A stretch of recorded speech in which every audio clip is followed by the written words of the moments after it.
요즘 성경을 엉뚱하게 해석하는 이단들과 사이비들이 넘쳐나고 있습니다. 성경의 원뜻을 곡해한 내가복음인데도 그걸 구별하지 못하니 좋아요를 누르며 따릅니다. 어떨 때는 가짜가 더 진짜처럼 보이기 때문에 가짜들에게 속지 않으려면 각별한 주의가 필요합니다. 사도 바울도 성경을 내가복음으로 해석하는 거짓된 자들의 위험성을 경고했는데요. 어떻게 하면 우리가 거짓에 속지 않고 성경적인 믿음을 가질 수 있을까요? 오늘 본문은 고린도후서 11장 1절부터 15절이고요. 4절과 13절부터 15절까지 읽겠습니다. 만일 누가 가서 우리가 전파하지 아니한 다른 예수를 전파하거나 혹은 너희가 받지 아니한 다른 영을 받게 하거나 혹은 너희가 받지 아니한 다른 복음을 받게 할 때에는 너희가 잘 용납하는구나. 그런 사람들은 거짓 사도요 속이는 일꾼이니 자기를 그리스도의 사도로 가장하는 자들이니라. 이것은 이상한 일이 아니니라. 사탄도 자기를 광명의 천사로 가장하나니 그러므로 사탄의 일꾼들도 자기를 의의 일꾼으로 가장하는 것이 또한 대단한 일이 아니니라. 그들의 마지막은 그 행위대로 되리라. 아멘. 오늘 말씀의 제목은 다른 예수, 다른 영, 다른 복음에 속지 않으려면입니다.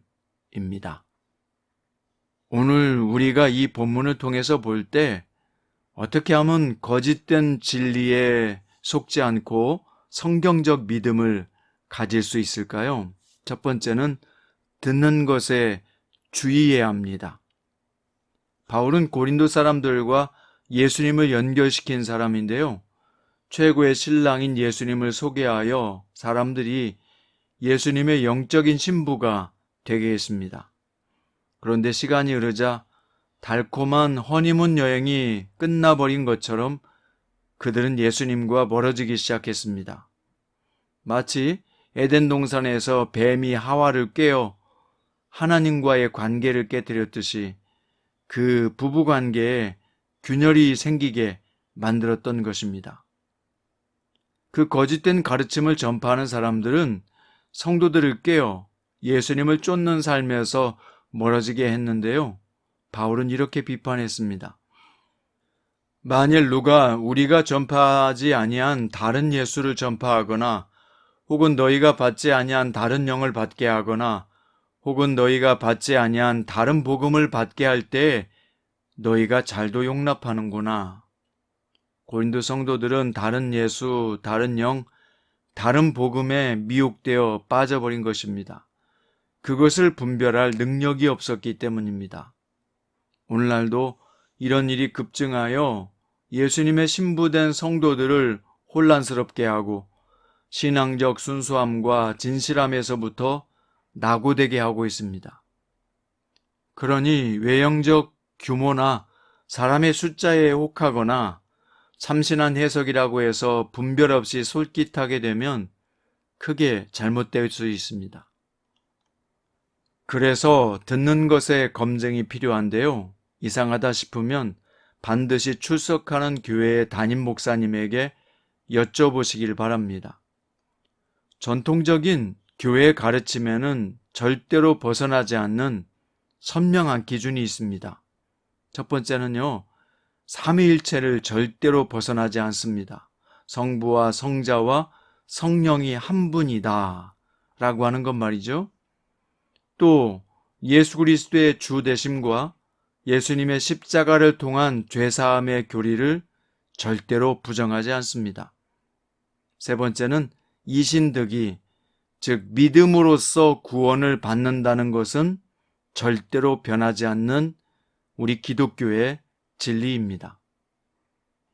이 세 가지 분명한 진리를 가지고도 이단과 사이비들의 거짓 속임수를 어느 정도 구별할 수 있습니다. 상한 음식을 먹으면 탈이 나듯 잘못된 거짓 교리는 신앙을 병들게 합니다. 열심보다 중요한 것은 방향입니다. 다른 예수, 다른 영, 다른 복음에 미혹되면 방향을 잃어버리게 되지요. 그래서 주의해야 합니다. 우리는 어떻게 하면 거짓에 속지 않고 성경적 믿음을 가질 수 있을까요? 두 번째, 행함을 통해 분별해야 합니다. 만일 사탄이 본래의 흉측한 모습으로 온다면 미혹당할 사람은 아무도 없겠지요. 사탄은 자신을 광명의 천사로 위장할 능력이 있고 그런 모습으로 올 때 성도들이 미혹당한다는 것도 잘 꿰차고 있습니다. 또 배후에 사탄의 영을 등에 진 거짓된 일꾼들도 의의 일꾼인 양 변장하고 다가오면 식별이 매우 어렵습니다. 그런데 중요한 것은 우리가 아무리 저들이 변장을 하고 분장을 하고 가장을 온다고 해도 하나님의 눈은 절대 속일 수 없습니다. 결국 멸망하고 말 것입니다. 자, 그러면 우리는 어떻게 그 악한 세력들을 분별할 수 있을까요? 행함이 없는 믿음은 죽은 것이라고 야고보서는 말씀했습니다. 사람들을 위하고 교회를 위한다고 하면서도 실제로 헌신하지 않고 희생하지 않는다면 그 신앙은 거짓된 것일 수 있습니다. 말로만 있고 행동하지 않는다면 역시 거짓된 교사일 수 있습니다. 말하는 것은 쉽지만 행동하는 것에는 희생이 따르기 때문인데요. 예수님은 온몸으로 고통을 당하시고 십자가를 지셨습니다. 주님의 제자로서 따를 때에 행함과 열매는 진짜와 가짜를 구분하는 기준선이 될 수 있습니다. 여러분, 처음부터 사탄의 종으로 부름받은 사람이 있겠습니까? 처음부터 큰 죄를 짓고 타락한 신자가 있겠습니까? 서서히 그렇게 되는 것이죠. 누군가 정해놓은 사람이 타락하고 미혹된다는 생각을 버려야 하고요. 나도 그럴 수 있다고 인정해야 합니다. 얼마든지 나도 사탄의 종이요, 악한 자의 앞잡이가 될 수 있다는 생각 말이에요. 이것이 바로 깨어있는 생각이죠. 실제로 우리 안에는 죄를 터뜨릴 화약이 얼마나 많이 쌓여 있습니까? 한 번만 잘못 마음을 먹어도 엄청난 죄를 짓고 가장 부끄러운 시궁창으로 추락할 수 있다는 생각을 우리는 놓으면 안 됩니다. 믿음의 조상 아브라함과 동행했던 롯의 이야기를 보면요. 그는 한순간 눈에 보이는 잘못된 선택으로 엄청난 결과를 맞이했고 결국 가장 수치스러운 아버지가 되었으며 여호와의 총에 영원히 들어올 수 없는 암몬과 모압의 조상이 되고 말았습니다. 베드로후서 2장에 보면 롯에 대한 기록이 이렇게 남아있는데요. 이 의인이 그들 중에 거하여 날마다 저 불법한 행실을 보고 들음으로 의로운 심령이 상함이라. 롯이 의로웠지만 분별력 없이 날마다 불법한 행실을 보고 들었다. 그리고 그것을 보고 듣다가 그의 심령의 죄에 대한 감각을 잃고 말았다는 것입니다. 그래서 결국 멸망의 자리로 나아가게 되고요. 하나님의 마음에 쏙 들었던 다윗도 가는 곳마다 승리할 때 방심하다가 넘어져서 평생 가장 아픈 죄를 짓지 않습니까? 여러분, 누가 미혹의 죄에서 자유할 수 있겠습니까? 성도 여러분, 남의 허물을 논하다가 내가 그보다 더한 죄인이 될 수 있다는 마음으로 오늘 또 하나님의 말씀과 성령에 붙들려 사십시오. 그렇게 살기 위해서 주님의 은혜를 구하고 구하십시오. 우리가 이렇게 매일 말씀을 듣고 무장해도 넘어지기가 일쑤인데요. 악한 세상에서 어떻게 여러분의 가정과 자녀를 지켜갈 수 있겠습니까? 역시 우리 신앙의 공동체도 어떻게 지킬 수 있겠습니까? 여러분 아직 힘이 있을 때, 아직 영향력이 있을 때, 자녀들이 내 곁에 있을 때 가족들을 지키십시오.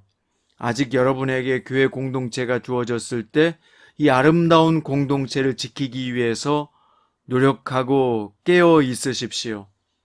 오늘 또 말씀으로 무장하고 거룩한 성령님의 인도하심을 따라 예수 그리스도 안에 거하시기를 구하세요.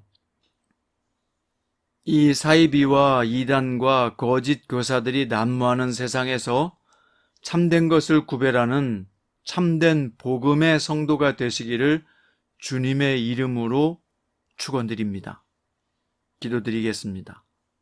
주 예수님, 오늘 또 영적 분별력을 주시옵소서. 참된 것과 가짜를 구분하고 헛된 것과 영원한 것을 구별하는 영적 시각을 우리에게 주옵소서.